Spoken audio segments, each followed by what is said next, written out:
India میں ایک YouTuber ہیں دھروو راٹھی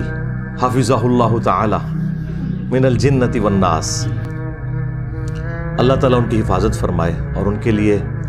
سچائی کا راستہ جو ہے وہ آسان کر دے، آمین۔ دھروو راٹھی جو ہے نا جی، یہ میں سمجھتا ہوں اس دور کے لیے بہت بڑی نعمت ہے اللہ تعالیٰ کی، اور میں پرسنلی ان سے بڑی محبت کرتا ہوں، رسپیکٹ کرتا ہوں ان کی، جو انہوں نے ایفرٹ کی ہے یوٹیوب کی دنیا میں ایک عام آدمی تک سائنٹیفک فیکٹس پہنچانے کے اعتبار سے، اسی طریقے سے جو سوشل انجسٹس ہے اس کو ہائی لائٹ کرنے کے اعتبار سے، اور سب سے بڑھ کر جو ہسٹری سے متعلق ان کی ویڈیوز ہیں وہ ہزاروں کتابوں کے اوپر بھاری ہیں۔ بیسیکلی وہ بھی میری طرح ایک میکینیکل انجینئر ہے، اور آج کل وہ جرمنی میں وہیں پہ انہوں نے شادی کی ہے،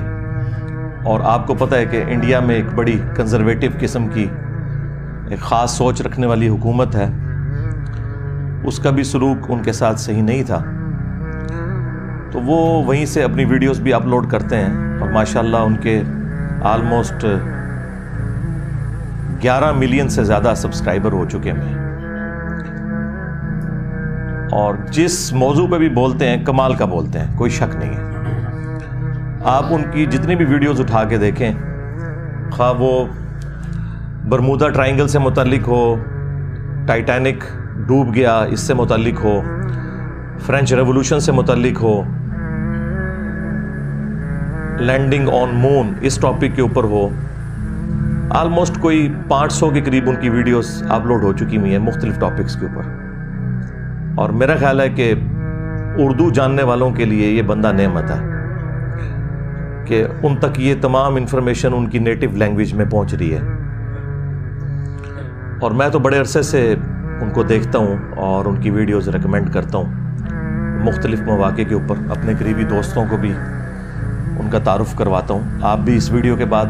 ان کے چینل کو ضرور وزٹ کریں اور ویڈیوز دیکھیں کہ کتنی محنت سے وہ کام کرتے ہیں، اور انہوں نے آپ سمجھ لیں اس ماڈرن ایج کے اندر ایک پورا پیراڈائم شفٹ کر دیا ہے اس حوالے سے کہ انہوں نے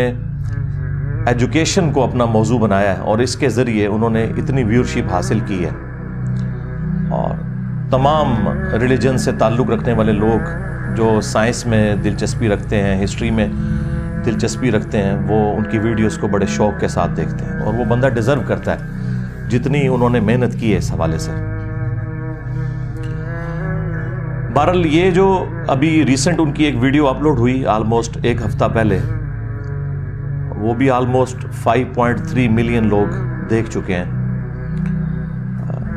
reality of Quran and Bible Abrahamic religion explained, اس ٹاپک سے ہے، جس میں انہوں نے جو 3 بڑے بڑے ابراہیمی ریلیجن کہلاتے ہیں، آسمانی مذاہب، جیوز، کرسچنز اور مسلمز، ان کے دین کو انہوں نے ڈسکس کیا ہے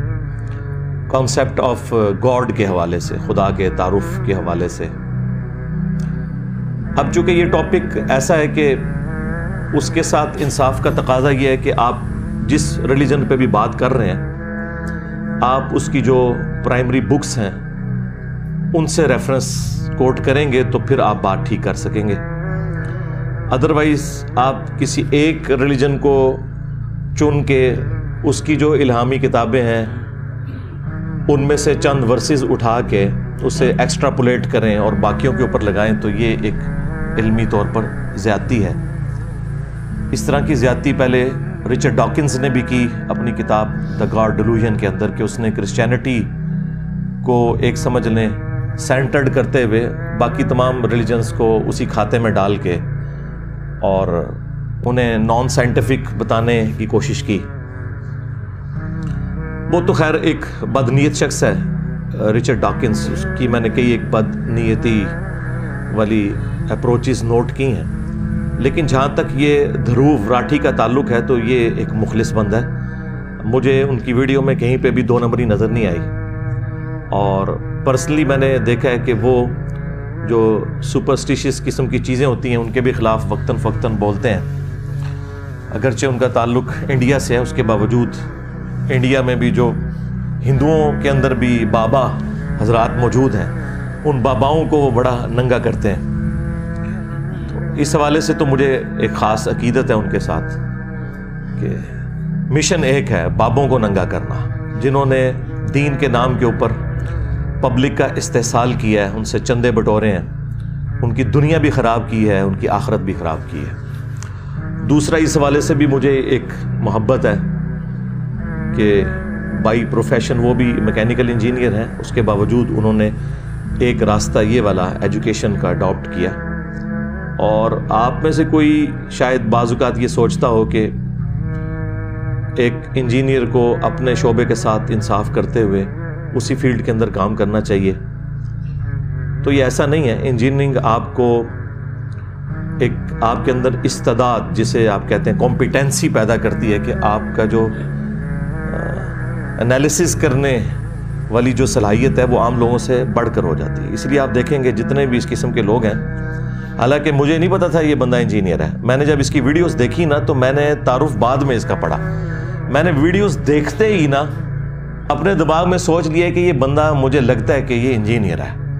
کیونکہ وہ جس طریقے سے چیزوں کو مینیج کر کے اور پراپر فارم میں ارینج کر کے ایک انٹلیکچوئل ترتیب کے ساتھ بیان کرتا ہے، الل ٹپ ایٹ رینڈم نہیں بیان کرتا، اسے لگ رہا تھا کہ اس کی ایجوکیشن اس حوالے سے ہے، اور وہ نظر آئی۔ تو ہم کبھی بھی کسی بھی شخص کے بارے میں یہ کامنٹس نہیں کریں گے کہ اسے رائٹ نہیں پہنچتا کہ وہ کسی ٹاپک کے اوپر بات کرے، یہ تو بالکل غیر علمی اپروچ ہے۔ ہر شخص کا حق ہے کہ وہ ٹاپک پہ بات کرے، لیکن اتھینٹک سورسز کے ساتھ، جو اس ریلیجن کی بکس ہیں ان کو سامنے رکھتے ہوئے، تاکہ کوئی شخص بعد میں چیلنج نہ کر سکے۔ اب یہاں پر ان سے تھوڑی سی مس ہینڈلنگ ہوئی، بدنیتی کی وجہ سے نہیں بلکہ اگنورینس کی وجہ سے۔ انہوں نے ایزیوم کر لیا کہ چونکہ کرسچینٹی اور جوڈائزم یعنی یہودیت اور اسلام یہ تینوں حضرت ابراہیم علیہ السلام کے ساتھ جڑے ہوئے ہیں، تو لہٰذا ان کے نظریات بھی آلموسٹ ملتے جلتے ہوں گے۔ میجورٹی کیسز میں ملتے بھی ہیں، لیکن جہاں ڈفرینسز ہیں وہ ایک ہی واقعے کے اعتبار سے بہت زیادہ ڈفرینسز ہیں، اور اس سے زمین آسمان کا فرق پڑ جاتا ہے، اور وہیں پر انہوں نے غلطی کھائی۔ میں آج کوشش کروں گا کہ پوری ویڈیو کے اوپر اگر میں کامنٹس کروں تو 2 سے 2.5 گھنٹے چاہیے، لیکن میں صرف جو اسلام کے پوائنٹ آف ویو سے انہوں نے اپنا موقف دیا ہے اسے ریبٹل کروں گا 10 علمی پوائنٹس کی شکل میں انشاءاللہ تعالی، اور اس میں جو چیزیں انہوں نے درست بیان کی ہیں میں انہیں انڈورس کروں گا، اور جہاں پر ان سے بدنیتی کی وجہ سے نہیں، اگنورینس کی وجہ سے، یا انہوں نے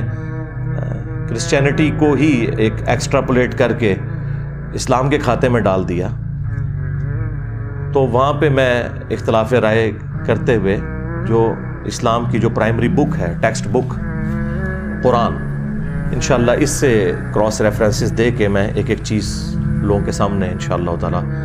کلیئر کروں گا۔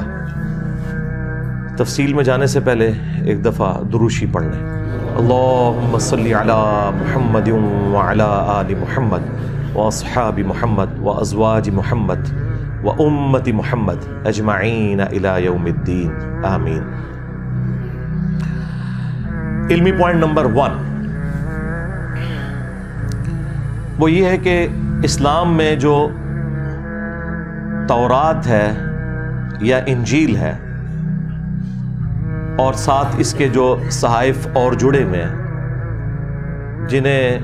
اولڈ ٹیسٹمنٹ اور نیو ٹیسٹمنٹ کے نام سے بھی یاد کیا جاتا ہے، تورات پلس باقی صحائف کو ملا کے اولڈ ٹیسٹمنٹ کہتے ہیں اور انجیل کو نیو ٹیسٹمنٹ۔ ہم ان کتابوں کو بھی اللہ تعالیٰ کی طرف سے ڈیوائن مانتے ہیں، لیکن ان دونوں کتابوں کے بعد اللہ تعالیٰ نے فائنل ٹیسٹمنٹ یہ قرآن نازل کیا، اور یہ اللہ تعالیٰ کی وہ الہامی کتاب ہے کہ جس کی حفاظت کی ذمہ داری اللہ تعالیٰ نے خود قرآن میں لی ہوئی ہے، باقی کتابوں کی حفاظت کی ذمہ داری نہیں تھی۔ اسی وجہ سے آپ دیکھتے ہیں کہ وہ ٹیمپرڈ فارم میں تحریف ہو چکی ہے ان کے اندر، اسی لیے آپ کو بہت سی باتیں نان سائنٹیفک نظر آئیں گی، اور یہ کیسے ہو سکتا ہے کہ کریٹر آف دا یونیورس کوئی کلام نازل کرے اپنی کریشن سے متعلق، فزیکل فینامنا آف نیچر سے متعلق، اور اس میں اس طرح کے سائنٹیفک ایرر پائے جاتے ہوں؟ اور سائنس سے مراد اسٹیبلش سائنس، میں ہائیپوتھیسز یا تھیوریز کی بات نہیں کر رہا. یہ ہو نہیں سکتا کہ اس طرح کا کوئی ایرر پایا جاتا ہو. ایرر کا مطلب یہ ہے کہ اس کے اندر تحریف ہوئی ہے، اور یہ مسلمانوں کا ایک بنیادی عقیدہ ہے کہ اولڈ ٹیسٹمنٹ اور نیو ٹیسٹمنٹ دونوں کے اندر تحریف ہو چکی ہوئی ہے، اور صرف یہ فائنل ٹیسٹمنٹ یعنی قرآن یہ محفوظ ہے. اور اس کا ذکر بھی اللہ تعالیٰ نے خود قرآن کے اندر فرما دیا. سورۃ الحجر آیت نمبر 9 کے اندر، اعوذ باللہ من الشیطان الرجیم، بسم اللہ الرحمن الرحیم، انا نحن نزلنا الذکر وانا لہ لحافظون. بے شک اس الذکر یاد دہانی، دی ریممبرنس، اللہ کی یاد دلانے والی کتاب کو ہم نے نازل کیا اور ہم اس کی حفاظت کرنے والے ہیں. اور اس کتاب کی حفاظت کی ذمہ داری اللہ تعالیٰ نے اس لیے لی کہ اگلی کتابیں جب ٹیمپر ہوتی تھی تو پیغمبروں کا سلسلہ مسلسل جاری تھا، اور وہ پیغمبر آ کر انسانیت کو بتا دیتے تھے کہ یہ چیزیں انسانوں نے خود سے داخل کی ہیں، اور اللہ تعالیٰ نے اتنا حصہ اس کا نازل فرمایا. لیکن چونکہ امام کائنات سید الاولین والآخرین شفیع المذنبین رحمت للعالمین سیدنا و مولانا امام اعظم محمد رسول اللہ صلی اللہ علیہ وآلہ وسلم اللہ تعالیٰ کے آخری پیغمبر ہیں، تو خدا نخواستہ اگر ان پر نازل کی ہوئی کتاب بھی ٹیمپر ہو جاتی تو پھر اس کی ریمیڈی کے لیے تو کسی اور پیغمبر نے نہیں آنا تھا، اور آپ علیہ السلام کے بعد آنے والی ساری انسانیت وہ جنتی ہو جاتی کیونکہ اکاؤنٹیبل ہی نہ رہتی. جب کتاب ہی اصلی حالت میں نہیں ہے تو جو گمراہی اس تک پہنچی ہے بس جو مرضی وہ عقیدہ اڈاپٹ کر لیتی. تو اس لیے اللہ تعالیٰ نے ختم نبوت کی برکت سے قرآن کو ہمیشہ کے لیے محفوظ کر دیا، اور یہ قرآن اس دنیا پہ اللہ تعالیٰ کا خلیفہ ہے، اللہ تعالیٰ کا نمائندہ ہے پیغمبر کے بعد قیامت تک کے لیے. یہ ایک ٹیکنیکل ریزن ہے جس کی وجہ سے قرآن کو اللہ تعالیٰ نے محفوظ کیا. اب یہ فائنل ٹیسٹمنٹ قرآن جو ہے یہ اگلی کتابوں کی تصدیق بھی کرنے والی کتاب ہے، اور ان کتابوں میں کیا حق ہے کیا باطل ہے اس کو بھی یہ کلیریفائی کرتی ہے. اور اس سے بڑھ کر یہ کتاب اگلی کتابوں کے اوپر نگہبان بھی ہے. اور یہ جو میں دعوے کر رہا ہوں اس کا ذکر بھی قرآن کے اندر اللہ تعالیٰ نے فرما دیا ہے. سورہ آل عمران چیپٹر نمبر 3 کی جو سٹارٹ کی آیات ہیں وہ اسی سے متعلق ہیں. اعوذ باللہ من الشیطان الرجیم، بسم اللہ الرحمن الرحیم، الف لام میم، اللہ لا الہ الا هو الحی القیوم. الف لام میم حروف مقطعات ہیں. اللہ ہی ہے کہ جس کے سوا کوئی معبود نہیں، اور وہ خود سے زندہ ہے، ہر چیز کو تھامے ہوئے ہے. نزل علیک الکتاب بالحق، اے نبی علیہ السلام آپ پر اس نے یہ کتاب حق کے ساتھ پرپسفل با مقصد نازل کی ہے. مصدقا لما بین یدیہ، جو کہ تصدیق کرتی ہے ان کتابوں کی جو اس سے پہلے نازل ہو چکی ہیں، جو آگے کتابیں گزر چکی، یعنی تورات کی، انجیل کی. دو اعتبار سے تصدیق کرتی ہے. ایک اعتبار سے تصدیق یوں کرتی ہے کہ یہ کتاب بھی مانتی ہے کہ وہ کتابیں بھی اللہ کی کتابیں تھیں، اور دوسرا قرآن کا آ جانا یہ پریکٹیکلی تصدیق ہے کہ وہ کتابیں بھی درست تھیں، کیونکہ ان کتابوں میں آخری کتاب اور آخری پیغمبر کا ذکر موجود تھا. تو پریکٹیکلی جو پروفیسیز ان کتابوں میں موجود تھیں وہ پوری ہوئی ہیں قرآن کے آنے کی وجہ سے. تو قرآن نے تصدیق کر دی کہ وہ کتابیں صحیح کہہ رہی تھیں کہ آخری پیغمبر بھی آئیں گے اور ان پر آخری کتاب نازل ہوگی. تو دو اعتبار سے یہ کتاب تصدیق کرنے والی ہے. وَأَنزَلَ التَّوْرَاةَ وَالْإِنجِيلَ، اور اللہ ہی نے نازل کی تھی تورات بھی اور انجیل بھی، من قبل اس قرآن سے پہلے ہدی للناس پوری انسانیت کی ہدایت کے لیے، وانزل الفرقان اور اب اللہ تعالیٰ نے یہ فرقان نازل کر دیا ہے جو پوری انسانیت کے لیے ہدایت ہے اور حق اور باطل میں تمیز کرنے والی کتاب ہے کہ یہ سچائی پر مبنی چیز ہے اور یہ چیز جھوٹی لوگوں نے اللہ کی طرف منسوب کر دی ہے۔ ان الذین کفروا بآیات اللہ، بے شک وہ لوگ جو کہ کفر کرتے ہیں اللہ کی آیات کا، یعنی انکار کرتے ہیں، لہم عذاب شدید، ان کے لیے شدید عذاب ہے، واللہ عزیز ذو انتقام، اور اللہ تعالیٰ غالب ہے اور انتقام لینے والا ہے۔ غالب اتنا ہے کہ چاہے تو اس دنیا میں انتقام لے لے، لیکن یہ اس کی حکمت کا تقاضا ہے کہ دنیا میں چھوٹ دیتا ہے اور آخرت کے دن پکڑ کرے گا۔ اور دوسری چیز جو میں نے بتائی تھی کہ یہ نگہبان ہے اگلی کتابوں کے اوپر، اس کا ذکر اللہ تعالیٰ نے سورۃ المائدہ میں فرمایا ہے، آیت نمبر 48 میں، چیپٹر نمبر 5 ہے یہ۔ وَأَنزَلْنَا إِلَيْكَ الْكِتَابَ بِالْحَقِّ، اور ہم نے نازل کی ہے اے نبی علیہ السلام آپ کی طرف یہ کتاب پرپزفل، بامقصد، حق کے ساتھ، سچائی کے ساتھ، مُصَدِّقًا لِمَا بَيْنَ يَدَيْهِ، جو کہ تصدیق کرتی ہے جو اس سے آگے کتابیں گزر چکی، من الکتاب، کتاب میں سے، اور یہ تمام کتابیں اصل میں لوح محفوظ سے ہیں، قرآن بھی وہیں سے ہے، بل ہوا قرآن مجید فی لوح محفوظ، تو اسی کتاب کا ایک حصہ تورات ہے، اسی کتاب کا حصہ انجیل ہے، اسی کتاب کا حصہ قرآن ہے، اور باقی انبیاء کے صحائف ہیں۔ وَمُهَيْمِنًا عَلَيْهِ، اور یہ کتاب نگہبان ہے ان کتابوں کے اوپر، یہ ہے وہ لفظ مہیمن، قرآن مہیمن ہے، نگہبان ہے اگلی کتابوں کے اوپر۔ قرآن یہ اسٹیبلش کرے گا کہ اگلی الہامی کتابوں کی کون سی باتیں درست ہیں اور کون سی باتیں غلط ہیں، جو لوگوں نے اس میں داخل کر دی ہیں، کو ٹیمپر کر دیا ہے، اس کے اندر تحریف کر دی ہے۔ اب اگلا علمی پوائنٹ نمبر 2، جس کا کچھ حصہ میں پہلے ڈسکس کر چکا کہ قرآن کو اللہ نے محفوظ کیوں کیا، اس وجہ سے کہ اب کوئی پیغمبر نہیں آنا تھا۔ البتہ اس کا یہ حصہ کہ اگلی کتابیں ٹیمپر ہو گئی ہیں، اس کا ذکر کہاں قرآن میں موجود ہے، وہ ہے سورۃ البقرہ کی آیت نمبر 79 میں، بڑے سخت الفاظ کے ساتھ اللہ تعالیٰ نے اس ٹروتھ کو ریویل کیا ہے۔ فَوَيْلٌ لِّلَّذِينَ يَكْتُبُونَ الْكِتَابَ، تو ہلاکت ہے ان لوگوں کے لیے جو کتاب لکھتے ہیں، بِأَيْدِيهِمْ، اپنے ہاتھوں سے، خود کتاب لکھتے ہیں، ثُمَّ يَقُولُونَ هَذَا مِنْ عِنْدِ اللَّهِ، اور پھر یہ کہتے ہیں یہ اللہ کی طرف سے نازل ہوئی ہے، یعنی اللہ کی کتاب میں اپنے پرسنل نوٹس داخل کر کے، خود سے اس کی تعریف کر کے، اور یہ کیوں کرتے تھے؟ وہ من پسند فتووں کے لیے، لوگوں کو خوش کرنے کے لیے، اگر کوئی غریب آدمی آ گیا تو اس کو پورے کا پورا دین سکھا دیا، اور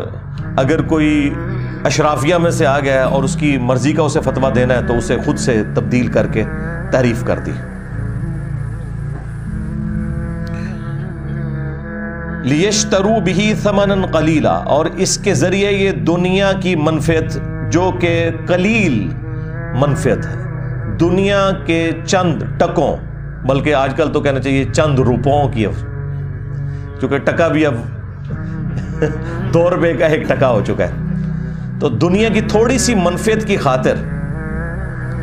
اللہ کی آیات کو وہ بیچ دیتے تھے۔ فَوَيْلٌ لَّهُمْ مِمَّا كَتَبَتْ، تو اللہ تعالیٰ فرما رہا ہے ہلاکت ہے جو کچھ انہوں نے لکھا، ایدیہم، ان کے ہاتھوں نے، وَوَيْلٌ لَّهُم مِّمَّا يَكْسِبُونَ، اور ہلاکت ہے اس کے لیے بھی جو یہ کما رہے ہیں، یعنی جو انہوں نے حرام کمایا وہ بھی ہلاکت ہے، اور جو انہوں نے آخرت کا عذاب کما لیا اپنے لیے، یہ ہلاکت ہے۔ پھر یہی ٹاپک جو ہے چیپٹر نمبر 3 کے اندر بھی آیا، سورہ آل عمران کے اندر بھی، وہاں پہ آیت نمبر ہے 78، وَإِنَّ مِنْهُمْ لَفَرِيقًا يَلْوُونَ أَلْسِنَتَهُمْ بِالْكِتَابِ، اور اے نبی علیہ السلام بے شک ان میں سے ایسے لوگ بھی ہیں جو اپنی زبان کو مروڑ مروڑ کر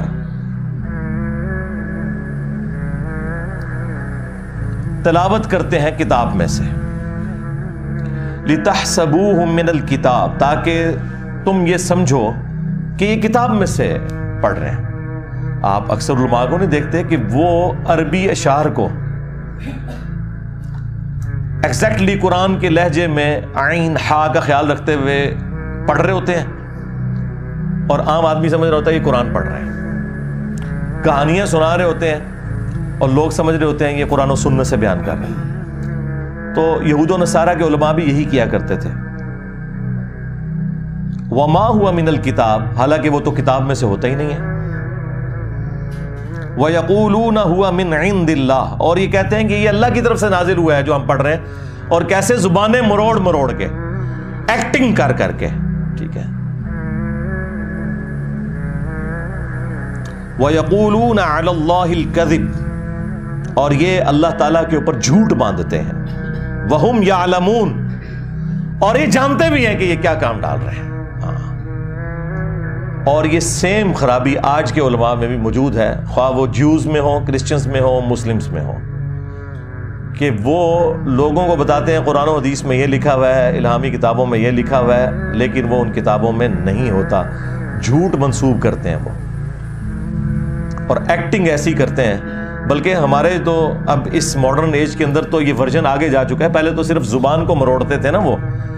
اور بڑی ایکٹنگ کر کے ہا عین کی آوازیں نکالتے تھے۔ اب تو انہوں نے پگڑیاں بھی اور داڑیاں بھی لمبی کر لی ہیں، گیٹ اپ بھی پورا ایسا بنایا ہوا ہے کہ لوگ دیکھ کے روب کھا جائیں۔ حالانکہ ان کے کرتوت اس وقت پتہ چلتے ہیں جب ان کی خفیہ ویڈیوز لیک ہوتی ہیں، ان مفتیوں کی، ٹھیک ہے۔ اللہ کا شکر ہے کہ اللہ تعالیٰ نے دنیا میں انہیں ننگا کیا ہے، تاکہ جن لوگوں کو تھوڑا بہت وہم بھی تھا نا میرے بارے میں کہ میں کیوں بولتا ہوں ان کے خلاف، تو وہ اب دور ہو گیا، الحمدللہ۔ علمی پوائنٹ نمبر 3،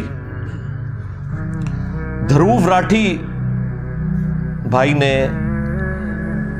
اس ویڈیو کے سٹارٹ کے اندر ایک بات کی تھی کہ میں یہ اس لیے سب کچھ کرنے جا رہا ہوں کہ کامن ٹرمز کے اوپر لوگوں کو اکٹھا کیا جائے، کیونکہ ریلیجن سب سے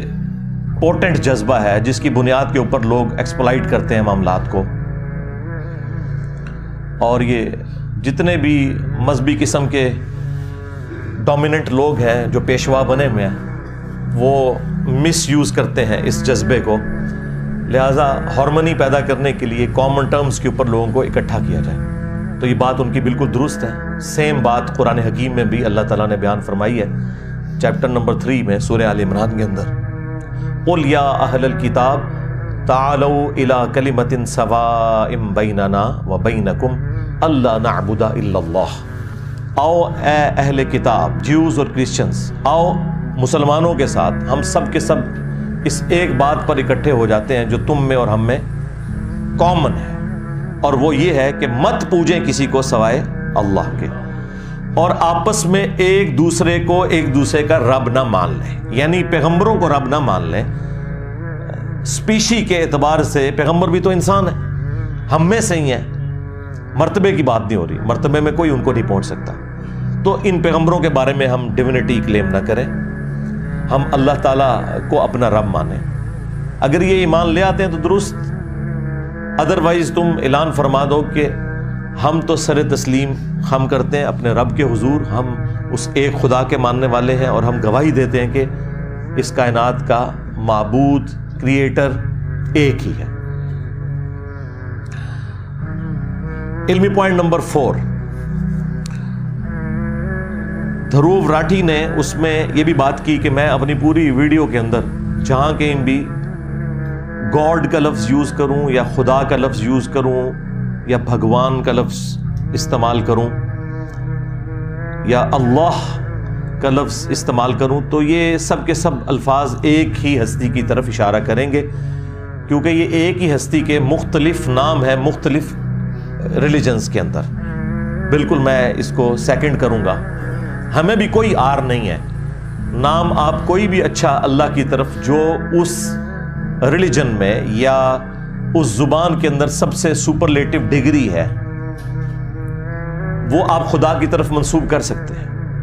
ایون انگلش میں بھی جو چھوٹے آلیہ ہیں انہیں چھوٹے جی سے لکھا جاتا ہے, جو کیپٹل جی سے لکھا جاتا ہے نا گاڈ, وہ بھگوان کو, خدا کو, اللہ کو کہتے ہیں. آپ اسے سپریم بینگ بھی کہہ سکتے ہیں, سپر نیچرل ایجنسی کا لفظ بھی اس کے لیے استعمال کر سکتے ہیں, جو چاہیں آپ الفاظ اس کے لیے استعمال کر سکتے ہیں. لیکن اصل میں اس کی طرف جو کوالٹیز آپ نے منسوب کی ہوئی ہیں نا, یہ دیکھنے والی چیز ہے کہ وہ کوالٹیز اس سے متعلق ہیں بھی ہیں یا نہیں.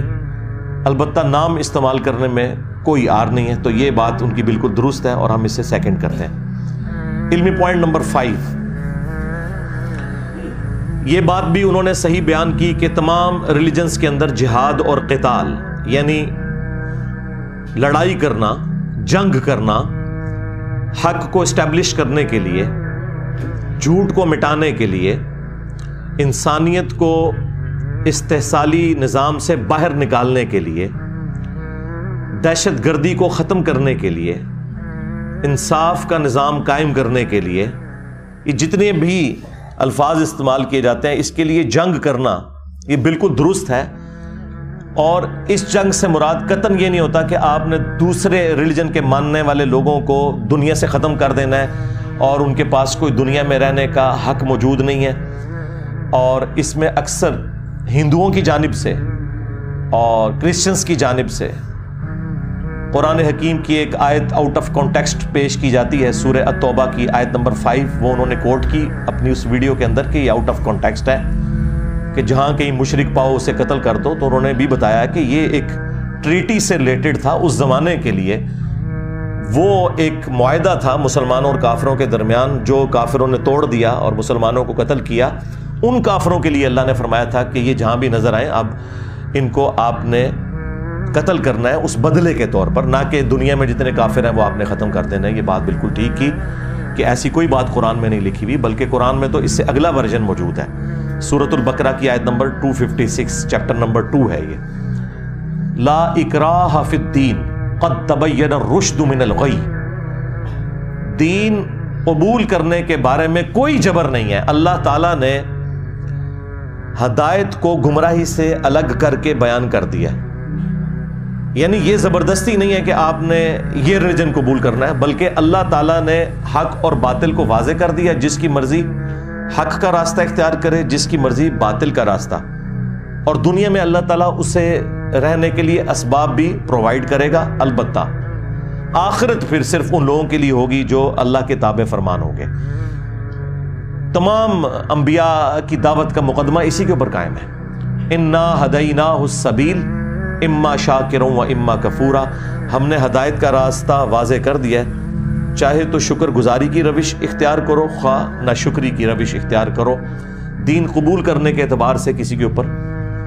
جبر نہیں ہے. تو یہ انہوں نے جو بات کی بالکل ٹھیک کی. علمی پوائنٹ نمبر 6, کافر کی جو ڈیفینیشن انہوں نے کی ہے وہ پارشلی تو درست ہے کہ جو ایتھیسٹ ہیں, جو منکرین خدا ہیں, وہ کافر ہیں, انکاری ہیں اللہ کی ذات کے, اور ہم ان کے لیے کفر کا لفظ استعمال کرتے ہیں. لیکن انہوں نے جو یہ بات کی کہ کافر صرف وہی ہوتا ہے جو اللہ کا انکار کر دے, یہ بات ان کی بالکل غلط ہے. اسلام میں ایسا نہیں ہے. اسلام میں بنیادی 3 عقائد ہیں. نمبر 1 عقیدہ توحید, ایک خدا کو ماننا, اس کے ساتھ کسی کو شریک نہ ٹھہرانا. نمبر 2 عقیدہ رسالت, یہ عقیدہ رکھنا کہ اللہ تعالیٰ نے انسانیت کی رہنمائی کے لیے انسانوں ہی میں سے پیغمبروں کو چنا,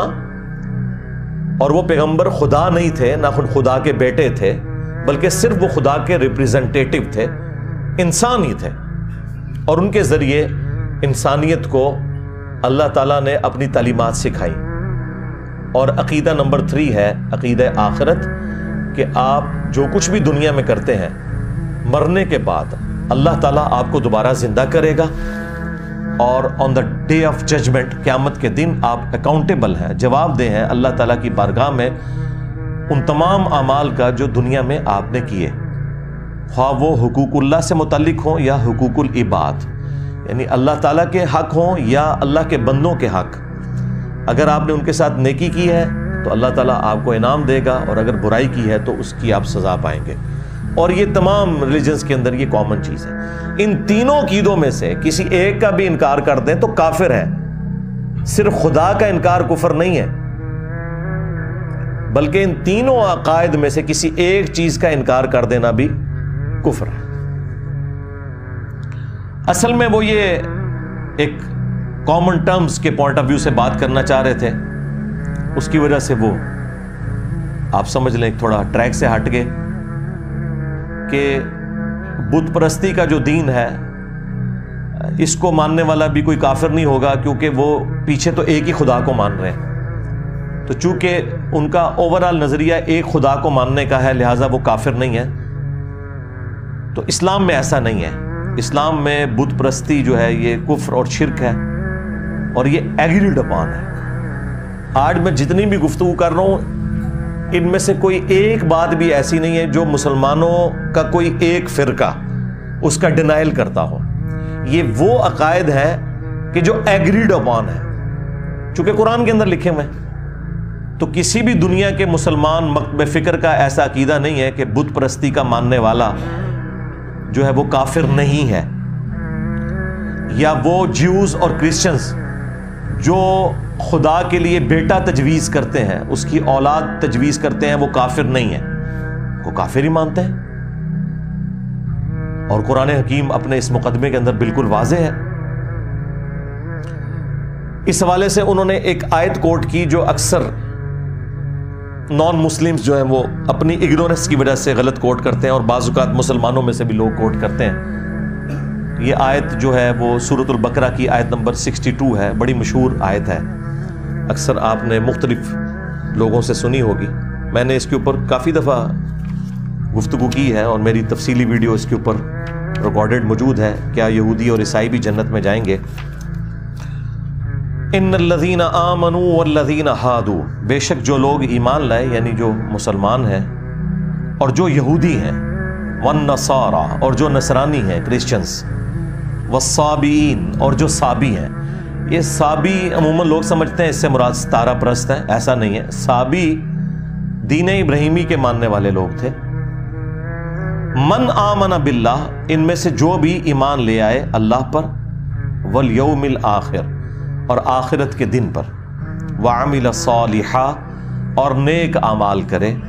فلہم اجرہم عند ربہم، تو پھر ان سب لوگوں کے لیے ان کے رب کے حضور اجر ہے. ولا خوف علیہم ولا ہم یحزنون، اور قیامت کے دن نہ انہیں کوئی خوف ہوگا اور نہ کوئی غم لاحق ہوگا. یعنی یہ سب کے سب لوگ قیامت کے دن امن میں ہوں گے. اس آیت کو بعض لوگ آؤٹ آف کانٹیکسٹ کوٹ کرتے ہیں، اور وہ کہتے ہیں کہ دیکھیں اس میں تو اللہ تعالیٰ نے واضح کہہ دیا کہ خواہ مسلمان ہوں، یہودی ہوں، کرسچنز ہوں، صابی ہوں، اللہ پر اور آخرت پر ایمان لے آئے تو قیامت کے دن وہ کامیاب ہو جائیں گے اپنے نیک اعمال کے سبب. اس میں ایمان بالرسالت کا ذکر نہیں ہے. اور وہ اس سے یہ رزلٹ نکالنے کی کوشش کرتے ہیں کہ ایمان بالرسالت کوئی ضروری چیز نہیں، اللہ کو اور آخرت کو مان لیں تو آپ کامیاب ہو جائیں گے. اور اسی وجہ سے آپ کو پتہ ہے کہ اکبر بادشاہ مغلوں کا، اب میرا خود بھی تعلق مغل خاندان سے ہے، اس کے باوجود میں سمجھتا ہوں کہ سب کانٹیننٹ میں جو دین کے اعتبار سے گمراہی کا دروازہ جس شخص نے کھولا وہ جلال الدین اکبر تھا. تو اس نے جو ایک کامن ریلیجن کا کانسیپٹ دیا وہ اسی بنیاد کے اوپر دیا کہ یہ ساری کی ساری تفریق انبیاء کے ناموں کے اوپر ہے، لہٰذا انبیاء کو بیچ میں سے نکال دیا جائے، نعوذ باللہ. تو پھر پوری دنیا ہیپی رہے گی، کیونکہ یہ ساری تفریق آتی ہی پیغمبروں کے نام کے اوپر ہے. مسلمان جو ہے محمد رسول اللہ کو مانتے ہیں، اور یہودی جو ہے وہ موسیٰ علیہ السلام کو مانتے ہیں، کرسچن جو ہے وہ عیسیٰ علیہ السلام کو مانتے ہیں. تو اس کی وجہ سے پھر تفریق آ جاتی ہے. اگر خدا اور آخرت کا کانسیپٹ رکھا جائے تو وہ تو ہندوؤں میں موجود ہے، اور اچھے اعمال کیے جائیں وہ تمام ریلیجن کہتے ہیں، تو یہ سارے معاملات حل ہو جائیں گے. اور یہ آیت کوٹ کرتے ہیں، حالانکہ یہ آیت خود بول کے کہہ رہی ہے کہ آپ اس آیت کو بالکل آؤٹ آف کانٹیکسٹ پیش کر رہے ہیں، کیونکہ جب اس میں آ گیا کہ بے شک وہ لوگ جو ایمان لائے اور جو یہودی ہیں اور جو نصرانی ہیں، مجھے بتائیں یہودی کون ہوتا ہے؟ جو کسی پیغمبر کا ماننے والا ہوتا ہے یا پیغمبر کا نہیں ماننے والا ہوتا؟ پیغمبر کا ماننے والا ہوتا ہے۔ نصرانی کون ہوتا ہے؟ جو جیزس کرائسٹ کو ماننے والا ہے۔ تو اس کے اندر امپلائیڈ ہے کہ اللہ تعالیٰ انبیاء کا ذکر کر رہا ہے جو ایمان لائے محمد رسول اللہ پر صلی اللہ علیہ وآلہ وسلم، یا موسیٰ علیہ السلام اور اسرائیلی پیغمبروں کے اوپر، یا عیسیٰ علیہ السلام کے اوپر، یا سابی جو دین ابراہیمی کی ایک بگڑی ہوئی شکل تھی ابراہیم علیہ السلام کے اوپر۔ تو انبیاء کا تو ذکر امپلائیڈ ہے اس کے اندر۔ یہودی ہوتا ہی وہ ہے جو پیغمبروں کو مانے، کرسچن ہوتا ہی وہ ہے جو جیزس کرائسٹ کو مانے، لہٰذا ایمان بالرسالت تو اس میں موجود ہے، یا آؤٹ آف کانٹیکسٹ آپ کوٹ نہیں کر سکتے۔ دوسری بات، یہ تمام ادیان کے ماننے والے لوگ یا ریلیجن کے ماننے والے لوگ اپنے اپنے زمانوں میں مسلمان ہی تھے۔ جیوز نے جب تک جیزس کرائسٹ کا انکار نہیں کیا تو وہ مسلمان تھے۔ ان تمام انبیاء کو ہم مانتے ہیں، ان کے اصحاب کو ہم مانتے ہیں، لیکن ونس جب جیزس کرائسٹ عیسیٰ ابن مریم کا انہوں نے انکار کیا تو وہ کافر ہو گئے۔ اگرچہ وہ باقی پیغمبروں کو مانتے تھے لیکن ایک پیغمبر کا انکار کر کے وہ کافر ہو گئے۔ کرسچنز بھی مسلمان ہی تھے لیکن جب انہوں نے محمد رسول اللہ صلی اللہ علیہ وآلہ وسلم کا انکار کیا تو کافر ہو گئے۔ قرآن کی روح سے جو کوئی بھی اللہ کا انکار کر دے وہ بھی کافر، کسی ایک پیغمبر کا بھی انکار کر دے وہ بھی کافر، اگرچہ وہ اللہ کو بھی مانتا ہو، سارے پیغمبروں کو مانتا ہو، کسی ایک پیغمبر کا بھی انکار کر دے وہ کافر۔ اور یہ قرآن میں لکھا ہوا ہے، وہ ہے پارہ نمبر 6 چیپٹر نمبر 4 سورۃ النساء آیت نمبر 150 سے 152۔ ان الذین یکفرون باللہ ورسلہ، بے شک وہ لوگ جو کہ کفر کرتے ہیں اللہ کا اور اس کے رسولوں کا، وَيُرِيدُونَ أَن يُفَرِّقُوا بَيْنَ اللَّهِ وَرُسُلِهِ، اور وہ اس تلاش میں رہتے ہیں کہ اللہ اور رسولوں میں ایمان لانے میں فرق کر لیں، کہ اللہ کو مانیں گے پیغمبروں کو نہیں مانیں گے، یا اللہ کو مانیں گے فلاں پیغمبر کو مانیں گے فلاں کو نہیں مانیں گے۔ اور یہ میں تشریح جو کر رہا ہوں اس کے اندر لکھی ہوئی ہے، وَيُرِيدُونَ أَن يُفَرِّقُوا بَيْنَ اللَّهِ وَرُسُلِهِ، اور وہ چاہتے ہیں کہ اللہ رسولوں میں فرق کر دیں، وَيَقُولُونَ، اور کہتے ہیں، نُؤْمِنُ بِبَعْضٍ، کہ ہم بعض پہ تو ایمان لائیں گے، وَنَكْفُرُ بِبَعْضٍ، اور بعض کا کفر کر دیں گے۔ کفر کا مطلب ہی انکار ہوتا ہے۔ وَيُرِيدُونَ أَن يَتَّخِذُوا بَيْنَ ذَلِكَ سَبِيلًا، اور وہ اس تلاش میں رہتے ہیں کہ وہ درمیان کا راستہ نکال لیں، وہی دین الہی جو دین اکبری تھا کہ درمیان کا راستہ تلاش کر لیں، کہ پیغمبروں کو سائڈ پہ کرتے ہیں۔ اب اللہ تعالیٰ کا ڈیوائن فتویٰ اس کے اوپر، اتنا گاڑا فتویٰ، اولئک ہم الکافرون حقا، ایسے لوگ کٹر کافر ہیں جو اللہ رسولوں میں فرق کر دیں یا رسول اور رسول میں فرق کرتے ہیں، کٹر کافر ہیں۔ وَأَعْتَدْنَا لِلْكَافِرِينَ عَذَابًا مُهِينًا، اور ایسے کافروں کے لیے ذلیل و خوار کر دینے والا عذاب اللہ نے تیار کر رکھا ہے۔ اب ساتھ ہی آ گیا سائملٹینیس کنٹراسٹ جس میں فٹ ان صرف مسلمز بیٹھتے ہیں۔ والذین آمنوا باللہ، اور وہ لوگ جو کہ ایمان لاتے ہیں اللہ پر، ورسولی، اور اس کے رسولوں کے اوپر، ولم یفرقوا بین احد منہم، کسی ایک رسول کے معاملے میں بھی کوئی فرق نہیں کرتے، سب کے سب پیغمبروں کو وہ مانتے ہیں۔ اولئک سوف یؤتیہم اجورہم، یہ وہ لوگ ہیں جنہیں عنقریب اللہ تعالیٰ پورا پورا بدلہ دے گا ان کی اس نیکی کا۔ وَكَانَ اللَّهُ غَفُورًا رَحِيمًا، اور اللہ تعالیٰ بخشنے والا اور رحم فرمانے والا ہے۔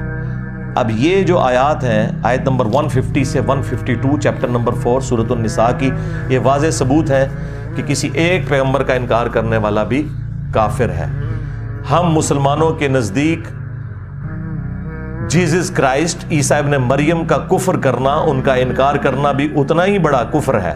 جتنا محمد رسول اللہ کا انکار کرنا صلی اللہ علیہ وآلہ وسلم۔ لہذا کفر کی جو انہوں نے ڈیفینیشن کی وہ قرآن کے اعتبار سے درست نہیں تھی، یہ وہ کلیریفیکیشن تھی جو میں نے ضروری سمجھی۔ علمی پوائنٹ نمبر 7، انہوں نے یہ کانسیپٹ دیا اس کے اندر، دھروو راٹھی نے، کہ اسلام میں اور کرسچینٹی میں اور جوڈائزم میں اللہ کے سوا کسی اور ہستی کا بت بنانا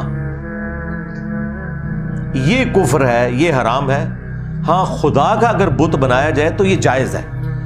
اور انہوں نے سورۃ النساء کی جو آیت نمبر 48 ہے اور 116، ان اللہ لا یغفر ان یشرک بہ ویغفر ما دون ذلک لمن یشاء، بے شک اللہ تعالیٰ اس گناہ کو تو قیامت کے دن کبھی معاف نہیں کرے گا کہ کوئی شخص شرک کے ساتھ اللہ کے حضور حاضر ہوا، اس کے سوا ہر گناہ کو معاف کر دے گا جس کے لیے چاہے گا۔ تو اس شرک کے گناہ کو انہوں نے ریلیٹ کیا کہ یہ شرک صرف وہ لوگ کر رہے ہیں جو خدا کے علاوہ کسی اور ہستی کا بت بناتے ہیں۔ اگر کوئی خدا کا بت بنائے یا خدا کے محبوب بندوں کا کوئی بت بنا لیتا ہے اور پیچھے دھیان اللہ ہی کی طرف سے ہے کہ یہ اللہ کی طرف لے جانے والی چیزیں ہیں، تو انہوں نے اسلام کے کھاتے میں بھی ڈال دیا اسے کہ یہ اسلام میں بھی کوئی کفر نہیں ہے، نعوذ باللہ من ذالک۔ لیکن انہوں نے کوئی آیت کوٹ نہیں کی اس حوالے سے۔ انہوں نے جو ٹیمپرڈ فارم میں کتابیں ہیں ان کا حوالہ دیا، خیر وہ بھی، اس کو بھی میں بریف کر سکتا ہوں، اسے ہم چھوڑتے ہیں، ہم قرآن کے اوپر آتے ہیں۔ میرے بھائی قرآن میں تو بالکل ایسا کوئی کانسیپٹ نہیں ہے، یہ بالکل قرآن کے اوپر، اسلام کے اوپر جھوٹ باندھنا ہے کہ اسلام میں کسی قسم کی کوئی بت پرستی کی اجازت موجود ہے، ناٹ ایٹ آل۔ اللہ کا بت بنانے کی بھی اجازت نہیں، تو باقی تو آپ چھوڑ ہی دیں۔ اور وہ مثال میں کہہ رہے تھے کہ آپ کو کیتھولک کے جو چرچز ہیں ان کے اندر آپ کو جیزس کرائسٹ کے مجسمے نظر آئیں گے، اور اس طریقے سے بعض اوقات لوگ، انہوں نے تو خیر یہ حرکت نہیں کی ہے، شکر ہے انہوں نے عقل مندی کا ثبوت دیا کہ وہ خانہ کعبہ کو بت سے تشبیہ دینا۔ تو بھائی دنیا میں جتنے بت بنے ہوئے ہیں آپ کو ان کی آنکھیں نظر آتی ہیں، ہاتھ پاؤں نظر آتے ہیں، کعبے میں آپ کو کون سی آنکھ نظر آ رہی ہے؟ اس کی شکل کہاں سے کسی چہرے سے ملتی جلتی ہے؟ وہ تو جسٹ ایک کمرہ ہے۔ اگر یہ بت ہوتا مسلمانوں کا تو مسلمان جوتیوں سمیت اس کے اوپر چڑھتے۔ سال میں 2 دفعہ غلاف کعبہ چینج ہوتا ہے، اور دونوں دفعہ سعودی حکومت کے جو کارندے ہیں اتنے بڑے بڑے بوٹ پہنے ہوئے اس کے اوپر چڑھتے ہیں، یہ اسے رسپیکٹ دے رہے ہوتے ہیں، جوتیوں سمیت اوپر چڑھے ہوتے ہیں، اور بالکل ٹھیک کرتے ہیں، جوتیوں سمیت ہی چڑھنا چاہیے تاکہ لوگوں کو پتہ چلے کہ یہ ہمارا معبود نہیں ہے، اور نہ یہ ہمارے معبود کی کوئی اس حوالے سے نشانی ہے کہ ہم اس کے آگے جھکتے ہیں۔ باقی کسی کو تفصیلات دیکھنی ہے نا کہ معبود کون سے بنائے ہوئے ہیں تو پی کے فلم دیکھ لیں۔ ہاں، تو وہ جو بت کے ساتھ اسے تشبیہ دیتے ہیں بالکل غلط۔ کون اپنے بت کے اوپر اس طریقے سے چڑھتا ہے؟ وہ ہماری صرف ڈائریکشن ہے مسلمانوں میں یونٹی کے لیے۔ 2 یونٹی کے سمبل ہیں مسلمانوں کے، ایک عربک لینگویج کہ ہماری جتنی بھی عبادات ہیں وہ عربک کے اندر ہے، تاکہ کوئی چائنا کا مسلمان ہو یا رشیا کا مسلمان ہو یا کوئی امریکن مسلم ہو یا سب کانٹیننٹ کا مسلمان ہو، جب وہ جا کے کعبے میں کھڑا ہو یا دنیا میں کہیں بھی کھڑا ہو اور سورۃ الفاتحہ کی قرات شروع ہو تو اسے یہ نہ لگے کہ یہ جو آگے کھڑا ہے یہ کسی اور دین کا ماننے والا ہے اور میں کسی اور دین کا ماننے والا ہوں، یا یہ دین تو ایک ہے، یہ کسی اور جو ہے وہ نسل سے تعلق رکھنے والا ہے، کسی اور تہذیب سے تعلق رکھنے والا ہے۔ نہیں، وہ سب کے سب ایک جیسے لگتے ہیں۔ یہ اسلام کی یونٹی کے سمبل ہیں 2، عربک لینگویج اور قبلہ، جو ہماری ڈائریکشن ہے، ہم اسے قبلہ کہتے ہیں۔ سورۃ البقرہ میں پارہ نمبر جو 2 ہے، اس کے سٹارٹ کے 2 رکوع پورے کے پورے اسی کے اوپر آئے ہوئے ہیں۔ میں سلام پیش کرتا ہوں دھروو راٹھی کو کہ اس نے، شکر الحمدللہ، جو غلطی بڑے بڑے کرسچن فلاسفرز کرتے تھے مسلمانوں کے خلاف، وہ چونکہ بدنیتی کے اوپر کر رہے ہوتے تھے، یہ بندہ بدنیت نہیں تھا، اس لیے اس نے یہ ذلیل حرکت نہیں کی ہے۔ اور کئی کرسچنز کے پادری، کئی ہندوؤں کے پنڈت، وہ کعبے کو تشبیہ دیتے ہیں وہ اپنے بنائے ہوئے بتوں کے ساتھ۔ یہ حرکت اس نے نہیں اس پوری ویڈیو میں کی، اس کے اوپر میں ایسے سلوٹ کرتا ہوں۔ یہ انتہائی ذلیل حرکت ہے، جھوٹ باندھنا ہے مسلمانوں کے اوپر۔ مسلمان کسی قسم کی بھی بت پرستی کو جائز نہیں سمجھتے۔ اب رہ گیا جو مسلمان جا کے قبروں کے آگے جھکتے ہیں، تو ان کی بھی اگر آپ اوریجنل تعلیمات پڑھیں تو ان کے اندر بھی ایسی کوئی بات موجود نہیں، یہ صرف جہالت کے اوپر مبنی ہے. کوئی بھی اس کی اجازت نہیں دیتا کہ آپ کسی مرے ہوئے بندے کی قبر پہ جا کے تو اسے سجدہ کرنا شروع کر دیں یا اس کے سامنے حد رکوع جھکنا شروع کر دیں. یہ بالکل اسلام کے اندر حرام ہے, اور اگر عبادت کی نیت سے ہوا تو یہ کفر و شرک ہے, سیدھی سی بات ہے. تو بت کا کوئی کنسپٹ اسلام کے اندر موجود نہیں ہے. خدا کا بھی بت نہیں بنایا جا سکتا, کوئی اسٹیچو نہیں بنایا جا سکتا. لہٰذا وہ جو اس ویڈیو میں کہہ رہے تھے کہ جس طرح آپ اپنے باپ کی تصویر رکھتے ہیں نا,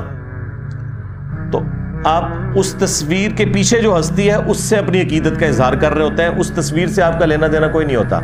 اس طریقے سے انہوں نے کہا کہ یہ جو ہم بھگوان کا بت بناتے ہیں یا مختلف سٹیچو دنیا میں ایگزسٹ کرتے ہیں, تو ان سٹیچوز کا مقصد بھگوان کی یاد تازہ کرنا ہوتا ہے, نہ کہ ان سٹیچوز کو ہم بھگوان سمجھتے ہیں. میرے بھائی آپ سٹیچوز بنا ہی نہیں سکتے. ڈاکٹر ذاکر نائک نے تو پوری ایک ویڈیو تفصیلی ریکارڈ کروائی, سملیرٹیز بٹوین ہندوازم اینڈ اسلام. اس میں انہوں نے ہندوؤں کی کتابوں سے بھی ثابت کیا ہے کہ وہاں بھی خدا کا کوئی سٹیچو بنانا, کوئی تصویر بنانا, کوئی بت بنانا, کوئی اس طرح کا سمبل بنانا حرام ہے. اور قرآن حکیم میں تو اللہ تعالیٰ نے ایک آیت میں واضح کر دیا, لیس کمثلہ شیء وہو السمیع البصیر. اللہ کی مثل کوئی شے ہے ہی نہیں ہے, اور وہی سننے والا اور دیکھنے والا ہے. جب اللہ تعالیٰ کی کوئی مثال بیان ہی نہیں ہو سکتی تو اس کا سٹیچو نہیں بنایا جا سکتا, ورنہ تو ہمارے پیغمبر خود بناتے. ہمارے پیغمبر نے تو جب فتح مکہ ہوئی تو حضرت ابراہیم علیہ السلام کی تصویریں بھی بنی ہوئی تھی کعبے کی دیوار کے اوپر. بعض مسلمان ریلیکٹنٹ ہوئے کہ ہم ان تصویروں کو کیسے مٹائیں, تو نبی علیہ السلام نے اپنے مبارک ہاتھوں سے مٹائیں وہ اپنے جد امجد کی تصویر. یہی وجہ ہے کہ ہمارے پروفٹ کی کوئی تصویر دنیا میں نہیں ہے. حالانکہ تصویریں اس وقت بھی بنائی جاتی تھیں, لیکن کسی نے جرت نہیں کی کہ ایک تصویر ہی بنا کے رکھ لیں, نہیں, کیونکہ بت پرستی اسی سے داخل ہوتی ہے. سورہ نوح کے اندر جو 4 بتوں کا ذکر آیا ہے نا, جو قوم نوح پوجا کرتی تھی, اور جب قوم نوح ان بتوں کو پوج رہی ہے تو اس کا مطلب ہے کہ حضرت نوح علیہ السلام سے پہلے سے یہ بت پرستی کا سلسلہ شروع ہوا ہے. اور اس کی تفصیل قرآن میں تو نہیں آئی ہے, صرف بتوں کے نام آئے ہیں, لیکن صحیح بخاری کے اندر اس کی تفصیل موجود ہے کہ بیسیکلی یہ حضرت نوح علیہ السلام سے پہلے ان کی قوم کے اندر اللہ کے نیک بندے ہوا کرتے تھے. ظاہر ہے کہ پہلے انسان اور پہلے پروفٹ حضرت آدم علیہ السلام ہے. یہ بھی اس میں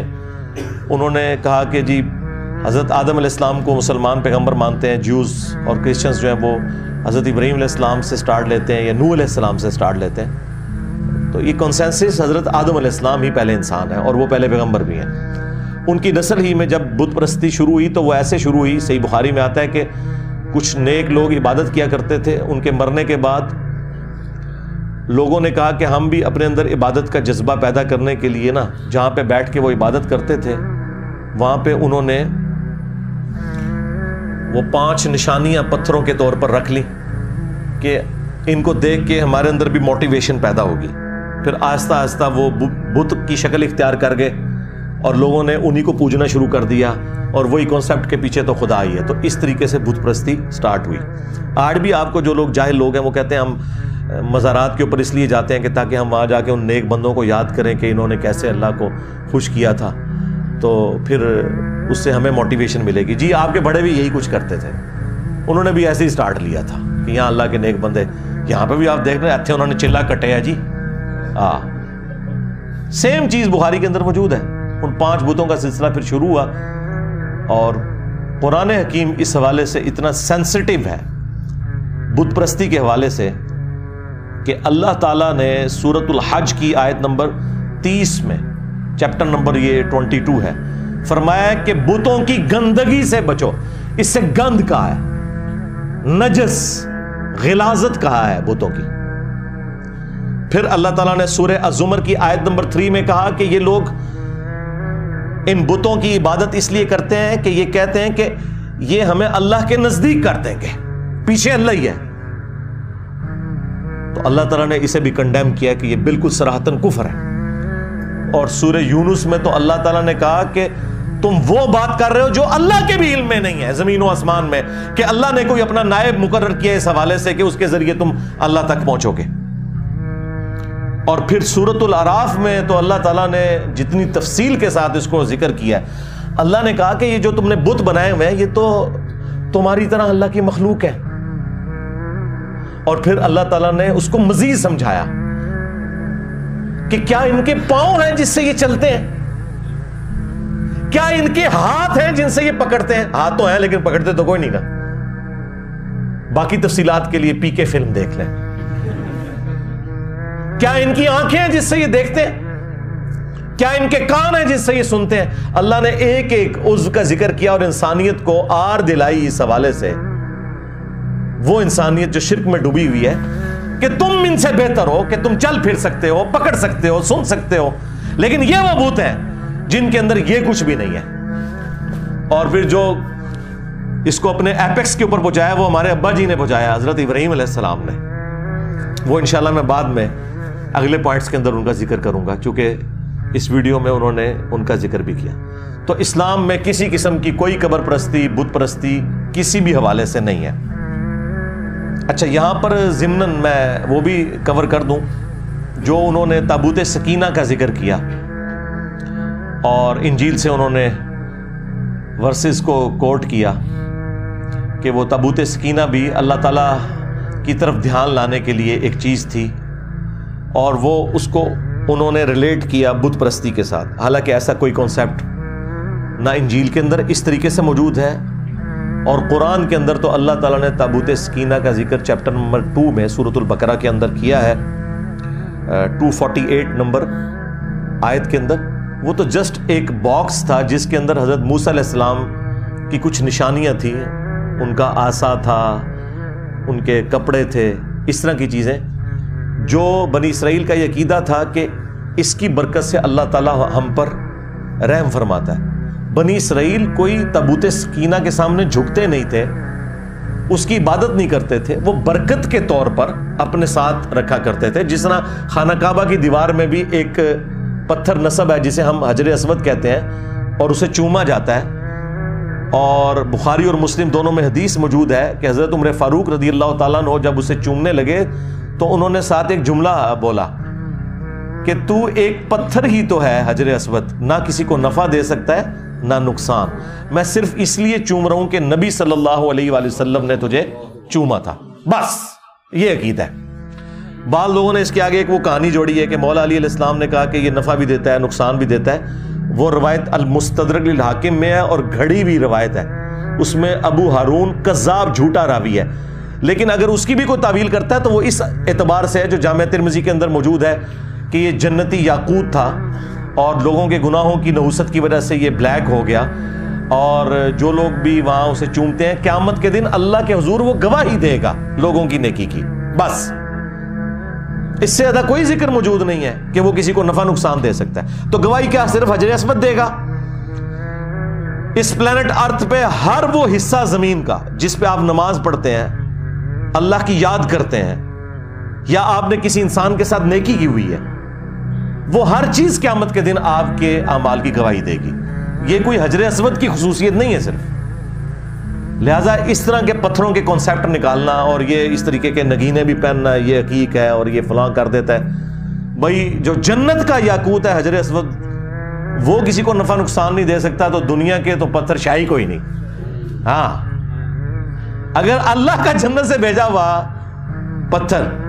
الٹا اس نے کیا نفع نقصان دینا تھا، اس نے اپنے اوپر اثر لے لیا ہے کہ انسانیت کے گناہوں کی وجہ سے وہ سیاہ ہو گیا، جب اترا تھا تو وہ سفید تھا، تو ہڈی نے اسے پہ گئی ہوتے تھے۔ تو یہ بالکل کانسیپٹ اسلام کے اندر اس طرح کا کوئی نہیں۔ تابوت سکینہ آپ خود پڑھ کے دیکھ لیں، اس سے زیادہ کوئی کانسیپٹ نہیں تھا، اور چونکہ یہ بنی اسرائیل کے ساتھ ریلیٹڈ ہے، موسیٰ علیہ السلام کی یادیں تھیں تابوت سکینہ میں، تو موسیٰ علیہ السلام کا ذکر اللہ تعالیٰ نے سورۃ الاعراف کی آیت نمبر 138 میں کر دیا۔ آپ نے اسپیسیفکلی موسیٰ علیہ السلام اور تابوت سکینہ کا ذکر کیا، تو قرآن میں تو پوری تفصیل آئی ہے کہ موسیٰ علیہ السلام جب اپنی قوم کو لے کر نکلے اور شام کی سرزمین کی طرف سفر اختیار کیا، راستے میں انہوں نے جب سمندری جھیل کو عبور کیا، اس زمانے میں وہ چھوٹی چھوٹی سمندری جھیلیں تھیں، پھر بعد میں انہی کو جوڑ کے تو نرسریز اب بنا دی گئی ہے. دنیا کی 30% تجارت اسی نہر کے ذریعے ہو رہی ہے. تو جھیل کو جب کراس کیا تو سورۃ الاعراف آیت نمبر 138 میں آیا کہ جب ان کی قوم نے ایک ایسی قوم سے ان کا گزر ہوا کہ جو بتوں کے اوپر دھیان کیے ہوئے بیٹھے تھے، تو انہوں نے کہا موسیٰ آپ بھی ہمارے لیے کوئی اللہ کا بت مقرر کر دیں کہ ہم اس پر دھیان کر کے بیٹھیں. تو موسیٰ علیہ السلام نے کہا کہ میں اس جاہل قوم سے اللہ کی پناہ میں آتا ہوں کہ ان لوگوں نے اللہ کا بت مان لیا. اور پھر جب موسیٰ علیہ السلام کوہ طور پہ گئے تو پیچھے انہوں نے وہ ایک بچڑا بنا بھی لیا زیورات کو جمع کر کے. پھر اس بچڑے کے ساتھ جو حضرت موسیٰ علیہ السلام نے کیا، اس کے ٹکڑے ٹکڑے کروائے اور اس کو پانی میں بہا دیا. یہ سارے کا سارا ذکر قرآن حکیم کے اندر موجود ہے. لہٰذا موسیٰ علیہ السلام نے اگر کوئی کنسیپٹ دیا تھا بت پرستی کا تو یہ بالکل ان پہ جھوٹ ہے. انہوں نے تو اللہ کا بت نہیں بنانے دیا، تو تابوت سکینہ کیسے بت بنا سکتے تھے وہ؟ یہ بالکل جھوٹا الزام ہے. اور اسی کانٹیکسٹ میں ایک حدیث جامعہ ترمذی میں موجود ہے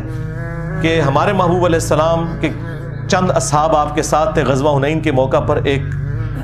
درخت کے پاس سے گزرے جسے ذات انوات کہا جاتا تھا، جہاں مشرکین عرب اپنا اسلحہ لٹکاتے تھے اور ان کا یہ عقیدہ تھا کہ جو یہاں پہ اسلحہ ٹچ کرتا ہے اسے جنگ میں فتح ہوتی ہے. فتح پھر بھی کوئی نہیں ہوئی، حنین وہ ہار ہی گئے مسلمانوں سے. تو چند اصحاب نے کہا یا رسول اللہ آپ بھی ہمارے لیے کوئی درخت مقرر کر دیں جس سے ہم برکت حاصل کریں. انہوں نے کوئی اللہ کا بت نہیں مانگا تھا، انہوں نے برکت کے لیے ایک چیز مانگی. تو نبی علیہ السلام نے فرمایا سبحان اللہ، اللہ پاک ہے، تم نے تو مجھ سے وہی ڈیمانڈ کر دی جو موسیٰ کے اصحاب نے کی تھی. پھر نبی علیہ السلام نے سورۃ الاعراف کی آیت نمبر 138 جو میں نے بیان کی تلاوت کی، اور پھر آپ نے فرمایا اس ذات کی قسم جس کے قبضے قدرت میں میری جان ہے، تم بھی اگلے لوگوں کے طریقے پہ چل پڑو گے. اور پھر اگلی پوری حدیث بخاری مسلم میں موجود ہے، قدم با قدم بالشت بر بالشت، حتیٰ کہ اگلے لوگوں میں سے کوئی گوہ کے سوراخ میں داخل ہوا تو تم بھی یہی کام کرو گے. صحابہ کرام نے پوچھا کہ اگلے لوگوں سے مراد کیا جیوز اور کرسچنز ہیں؟ آپ نے فرمایا اگر وہ مراد نہیں تو اور کون سے لوگ مراد ہیں؟ اور ہمارے پروفٹ نے ہمیں پہلے ہی بتا دیا کہ میری امت میں بھی یہ خرابیاں آئیں گی، لیکن ان کا تعلق نہ مجھ سے ہے نہ کسی پیغمبر کے ساتھ ہے. لہٰذا آج پریکٹیکلی اگر آپ کو کہیں مسلمان کسی قبر کے آگے گھیرے پڑے نظر آ رہے ہیں اور ہندو ان کے اوپر اعتراض کرتے ہیں کہ ہم کھڑا کر کے پوجتے ہیں، تم لٹا کے پوجتے ہو، تو ہم ان کو بتائیں گے کہ نہ اسلام میں یہ کھڑا کر کے کسی کو پوجنے کی اجازت ہے، نہ لٹا کے پوجنے کی اجازت ہے، ورنہ اس پلانٹ ارتھ پہ سب سے متبرک قبر تو رسول اللہ کی قبر ہے صلی اللہ علیہ وآلہ وسلم. اور مسند احمد میں حدیث ہے، حضور دعا کرتے ہیں اللہم لا تجعل قبری وثنا یعبد، اے اللہ میری قبر کو وہ بت نہ بننے دینا کہ لوگ اس کی پرستش شروع کر دیں. ہمارے نبی علیہ السلام تو اپنی قبر کو بھی بت کہہ رہے ہیں اگر پرستش شروع ہو جائے. وہ قبر مبارک جو ہمارے ماں باپ اولاد سب سے بڑھ کر ہمیں محبوب بھی ہے، اور اس قبر کی حاضری ہر مسلمان کے دل کی خواہش بھی ہے. بخاری مسلم دونوں میں حدیث ہے، نبی علیہ السلام کے آخری دن چل رہے تھے اور حضور صلی اللہ علیہ وآلہ وسلم تکلیف کی وجہ سے اپنے چہرے انور سے چادر ہٹاتے اور پاس پانی کا ایک برتن تھا اس سے ہاتھ گیلا کر کے اپنے چہرے پر مل کے اپنے بخار کی شدت کو ٹھنڈا کرتے اور ساتھ ساتھ فرماتے لعن اللہ الیہود والنصارى، اللہ کی لعنت ہو یہود و نصارہ پر،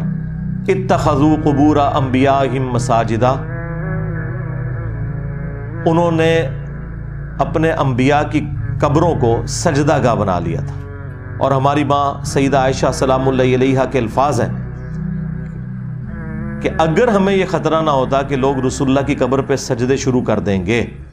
تو ہم نبی علیہ السلام کی قبر مبارک کو زیارت کے لیے اوپن کھول دیتے اور حجرے کی دیوار کو گرا دیا جاتا. آج تک اوپن نہیں ہے قبر مبارک، لیکن چونکہ نبی علیہ السلام ہمیں ڈرا رہے تھے یار اگر رسول اللہ کی قبر مبارک کا یہ سٹیٹس ہے تو باقی تو دنیا کی ہر قبر شیعی کوئی نہیں.